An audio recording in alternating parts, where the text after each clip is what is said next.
What's good, y'all? This is your boy Black G92.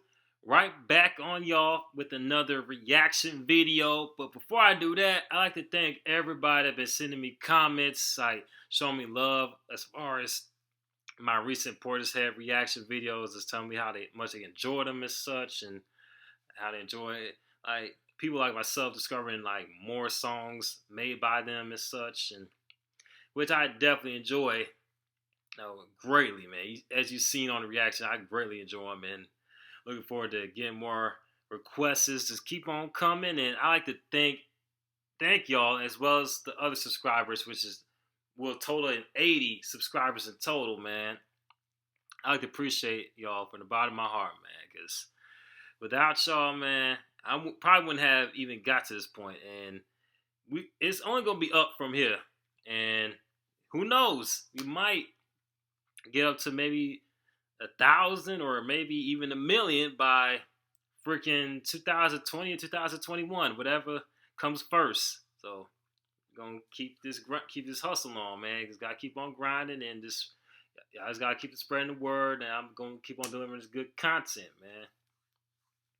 But anyway, man, the video I'm reacting to is Crypt Everything Wrong with Nick Cannon's Invitation Canceled, which is the Eminem diss I reacted to a day ago, and you already seen how I already explained how I felt about the song and everything else, and I've actually seen this reaction video like a couple times before, but this is gonna be through other reaction channels, but this could be my first.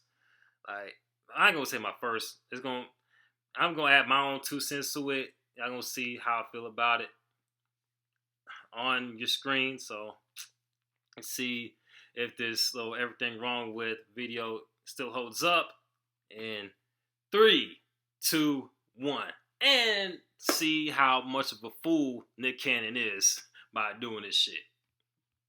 There you go.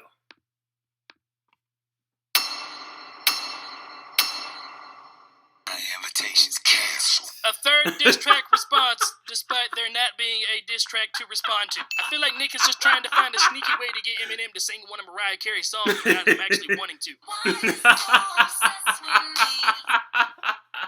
That was a good one, man. And that was a good one, Crypt, man. Because, for real, though, because it was his third diss song in a row, which Eminem never responded to. And in a way, it reminds me of how Joe Budden beefed with Drake. Because remember when, I don't know if any of y'all remember, but remember when Drake was beefing with Joe Budden for a brief moment because he took a couple sneak disses towards him on 2 different songs.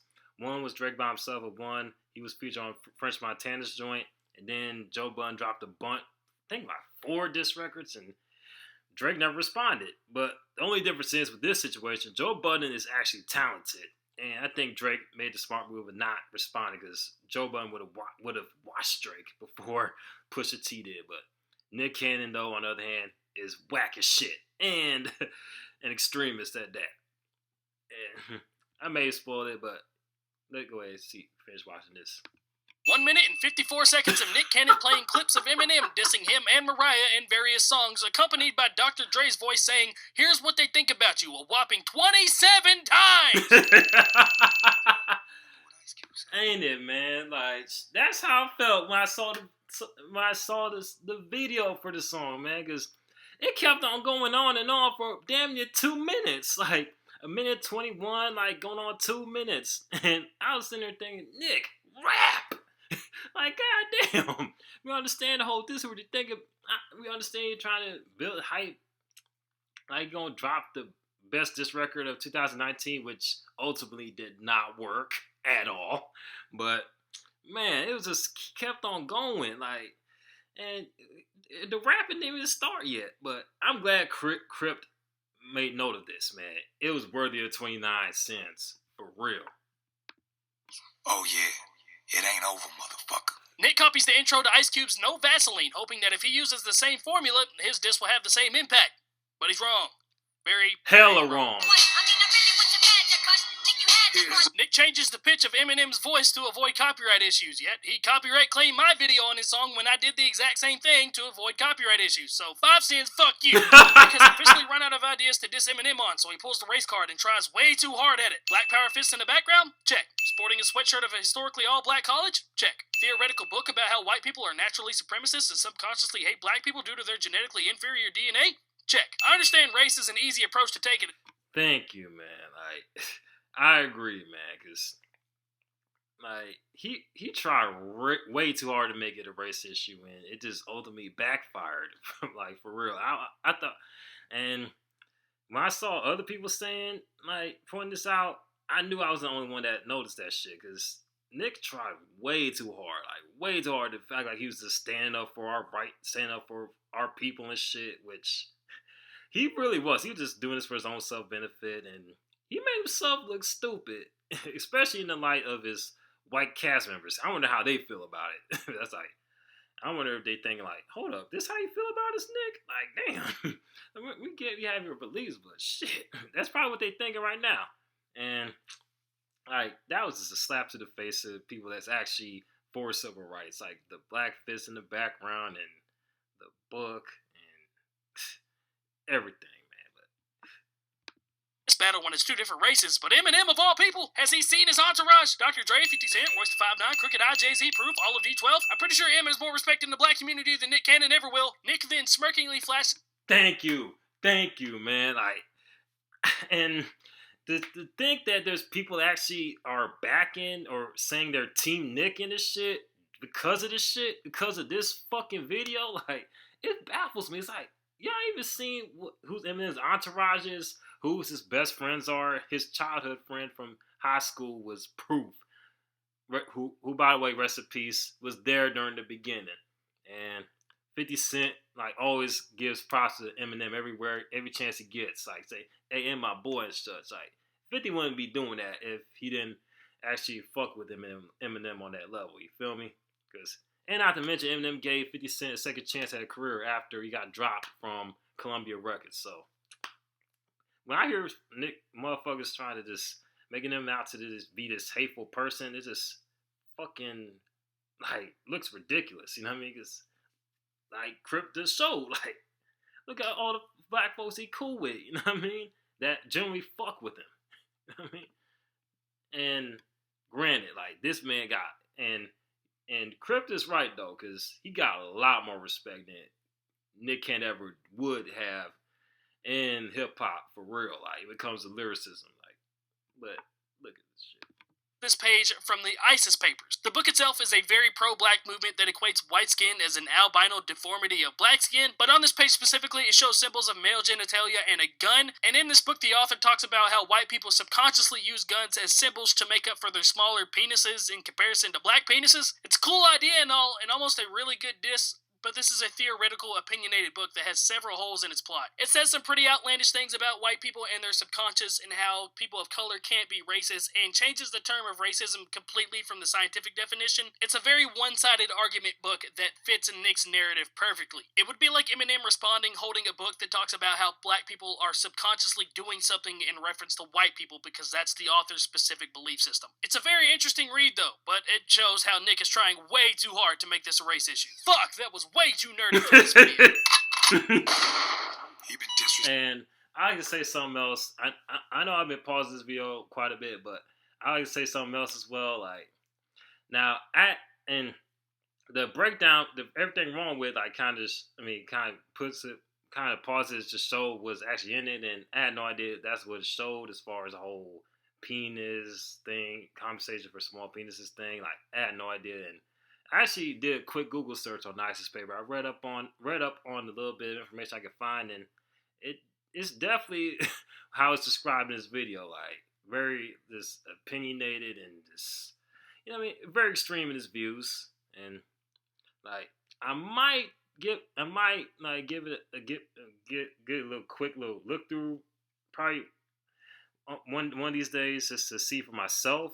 But as I've read, I'm not really holding my breath, you know what I mean? So, let's go ahead and finish watching this. And our queens for years. Gigolo is literally about fucking as many women as possible, where you repeatedly call them hoes multiple times throughout the song. Matter of fact, why don't you tell them how you really feel, Marshall? Black girls are bitches. Black girls are dumb. Nick Cannon plays a clip from Eminem's 1988 song Foolish Pride and attempts to paint an Eminem is racist narrative, despite Ray Benzino doing this exact same thing in 2003. Exactly. Eminem claimed he had made the tape out of anger, stupidity, and frustration after breaking up with an African-American girlfriend. From me. The funky Although the scandalous nature of Eminem's lyrics have given Benzino and the Source a newfound support for their claims, perhaps the biggest revelation of the press conference was how bad Eminem was just 10 years ago, and how much he's improved since. Oh man, them two dudes had their face palming. Like I guarantee it. Like the first thing I was, I'm like, damn, this song is terrible. And of course, the subject matter, which was very fucked up. You know, at that. Well, I think it's probably it could be either one or the other. The fucked up subject matter, as well as just how horrible Eminem sounded, like back then, way before he got signed to shit. So, and the narrator was on point though, and anyone that wants to know any information about the whole controversy of the tape, look up Beef DVD, the Beef 2. Like, actually, just order it off Amazon. I believe it's under bonus features because it had it on YouTube, but they took it down. Like most of it when it covered the beef between Benzino and Eminem, and that's why it was just so baffling when Nick Cannon brought it up. It was like, it's already been covered, and I mean, and you should see my video how I felt about it. So, yeah. And we all saw how that ended for Ray Benzino. You was really selling coke, but then what the fuck you stop for, dummy? If you slew some crack, you'd make a lot more money than you do from rap. I love how Nick thinks he just dropped a bombshell on the whole world when this song has literally been available to the public for over 16 years. If anything, as shitty as it is, he made the song more catchy because the original song sucks, but he made this something you could bounce to. What are you doing, man? Eminem was 15 at the time of recording this song and had just been dumped by his African-American girlfriend. Granted, what Eminem said is horrific. Here's a clip of Crooked Eye talking about the situation if he was in the same shoes. I mean, when I heard what M said, I was like, you know what? He's just pissed. If I was fucking a white bitch at the time and she pissed me off, I'd be like, you fucking white bitch. That's just what I'm gonna do. He was like, yo, this black bitch, whoop, whoop, whoop. It's like, yo. He was pissed. He was in a fucking relationship with somebody, and we say things when we're pissed off. We might not agree with ourselves the next day, but guess what? We say things when we're pissed off. And us as musicians, we go into the booth, and we spew what's on our minds. That's true. And I think the public don't give us an opportunity to change our minds. Also, can we talk about how fucking hypocritical it is that Nick Cannon's bringing up something that happened over 30 years ago, and he's using it as a diss, but when it came to Kevin Hart tweeting out some really fucked up shit like 10 years ago, he jumped straight to his defense on Twitter and argued with everyone. What? Black girls are bitches. Black What you say, Em? Why can't Nick Cannon's rap voice sound like his ad-libs right here? They're clear, they have bass to them, but when he starts to rap, it sounds like he's whispering again. What the fuck? Let you be a guest in this house, but now you cancel, Slim. Hey, more race baiting and Nick Cannon using somebody else's insults to insult Eminem. Get used to that. In all seriousness, Nick clearly knew this comment would get under Eminem's skin only because of the Lord Jamar interviews. Also, Nick claims Eminem is merely a guest in the house of hip-hop, whilst Nick himself isn't even a neighbor on the same block. Also, Nick Cannon goes back to his normal ways of not rhyming a fucking thing. At all. Put my motherfucking turban on. Outside your motherfucking turban on. What happened in the last 10 years or so that made Nick Cannon think this was the way to rap? Like, the whisper rap was the way to go. Because if you look back and listen to, like, Gigolo and Dime Piece and some of his earlier songs, he raps normally. Protesting with AKs and guns. Our queens don't need your races on. I don't know, man. I really don't know why that nigga wants to use the whisper flow all of a sudden. Like, because, I mean, aside from Gigolo and, like, what Crypt done said about Dime Piece, I don't think I've heard that song, but on the song Feeling Freaky with B2K on the hook and R. Kelly producing it. Yep. He worked with R. Kelly twice, so he was definitely had that man in the studio quite a bit, apparently, like doing hella songs. But that's a whole nother story for a whole nother time. But I was going, he did used to rap normal, but for some reason, I don't know, man. I don't know who in the studio tell him like this is a good way, but it's just he's sounding terrible doing that shit. That what made the song so terrible. For me, I could not figure out what he was saying until I looked up the lyrics and realized he rhymed guns with racism, but he said racism to make it rhyme, and it's just, man, I wish Nick Cannon would stop fucking trying to rap. Hey, more race baiting, get used to that. Also, what does that even mean? How is one person an entire group of this generation, even though that group still exists in this generation? That's like me saying Nick Cannon's the bad rapper of this generation. Like, there's plenty of bad rappers out there, despite how much we all hate them. Also, Nick ignores the multiple collaborations and collaborative albums with people of the African-American descent, but no, KKK. Cause ain't no age for white race. I would give anybody watching this right now $100 if they can lip read and see what the fuck Nick Cannon was saying during this scene. Cause ain't no age for white race. I don't give a fuck if his ass was young. Can't let that slide, that's on my son. Yeah, God forbid Nick Cannon said some fucked up shit when he was younger. I once thought Nick Cannon was one of the greatest actors of all time because of Drumline, and then I got older and realized that I was fucking stupid.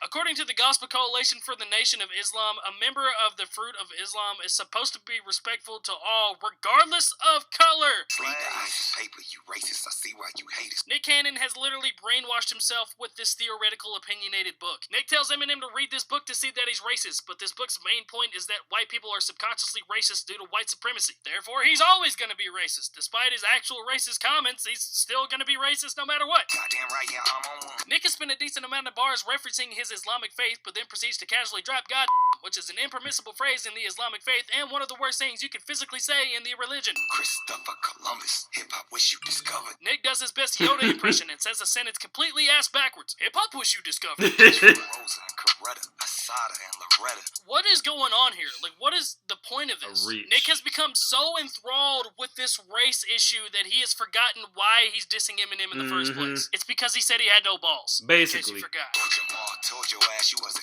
guest in our house. I'm trying to find out who the fuck let this pest in our house. Lord Jamar also said that women in rap aren't real rap, which is super disrespectful to the queens of hip-hop, and it's literally half of the reason you're dissing Eminem for, so where's that Lord Jamar diss track at, man? Also, how many fucking interviews are there of you out there saying that Eminem is in your top 5, yet you're calling him a pest right here? Make up your mind, man. I know you and Eminem have an interesting history, so I'm assuming you didn't listen to it. I didn't. I haven't heard it. Right. But I still, Eminem's in my top 5. My number 1, Pac, hands down. Okay. My number 2, Eminem. Now, people may not remember this, but I do recall you having a battle of sorts with the likes of one of the greatest wordsmiths / rappers known to man in Eminem. Yep. You heard him.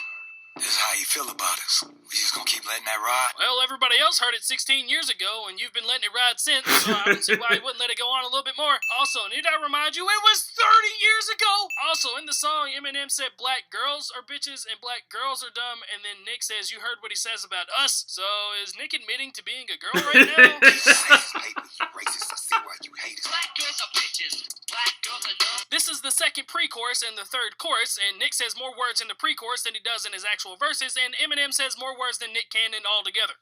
Oh yeah, the Hop and Bob and all them other house Negroes that keep defending this motherfucker. Holla at me. I got some books you should read. Nick says anybody supporting Eminem because he's white is now considered an Uncle Tom. And I know a lot of people who are not going to be happy about this one. Yeah. Oh, and Marshall, I tried to give you an invitation. Invitation's canceled. In Eminem's defense, you didn't give him an actual date to come on the show, and you can't RSVP to something that doesn't have an actual date. Also, this reminds me of this clip from South Park. Classic, man. Classic clip. I wrote you, but you still ain't calling. I left my cell, my pager, and my home phone at the bottom. Thank you guys so much for stopping by this video. Hopefully you guys did enjoy this. Guys, I really want this to be the last video on the Nick Cannon situation, okay? I'm getting very tired of it. Nick claims every single video on the situation regardless if I barely use any audio, if I change the audio, anything. And I'm sure this video won't be any different. But the first two, like, they were not good diss tracks and everything, but they were still fun and lighthearted. This one just felt like pure hatred and evil, and, like, I just didn't like the vibe this one gave off. Nick casually threw around the word racism, and like when people do that, man, it just, you forget what racism actually is. I don't know, the whole thing just felt weird, and I hope that the whole situation is done with. But yeah, that's the end of this video, guys, and thank you for stopping by, and until next time, it has been your boy Crypt. Love you guys, and I'll see you in the next video. Alrighty. Oh shit. And welcome back to... Nope. We ain't watching no goddamn commercials, but yeah, that was Crypt Everything Wrong with Nick Cannon's Invitation canceled Eminem this, and that, I definitely enjoyed it. Third time, what they call it, third time's a charm, like third time around, whatever. So, man, and he made a lot of good points with his breakdown. And as far as this, the first two records like being like this, they were terrible, but they were so kind of funny. But this one, the other one, and I know I laughed throughout the song, but at the same time, I kind of felt some very just negative, hateful vibes from it. You know what I mean? This, because this based on what Nick was saying and his attempts at just trying to divide like this the hip hop fan base and such, and it just turned some ugly. You know what I mean? So and plus based on what's going on in this country, we don't need that type of shit going on. Either they're like someone is black or white. Period. Like we don't need any of that shit. Any more of that shit. Period. Like we need to have more discussions and like legit discussions about race relations instead of just all this division. You know what I mean? So, and as far as whatchamacallit, and I do hope it is like the last record, so we can just move on and find something else to talk about. But we'll just have to wait to see. I might still do the reactions to like Nick's first two disc records. Depends how I'm feeling. So yeah, now send me any requests in the comment section if you want me to react to more Crypt videos or Everything's Wrong With series. This is blakghi92 about to sign off. Holla at your boy. Peace. And P.S. like dude is like very talented and funny when it comes to those Everything Wrong With. I do recommend y'all go subscribe to that man's channel. And yeah, but I'm out.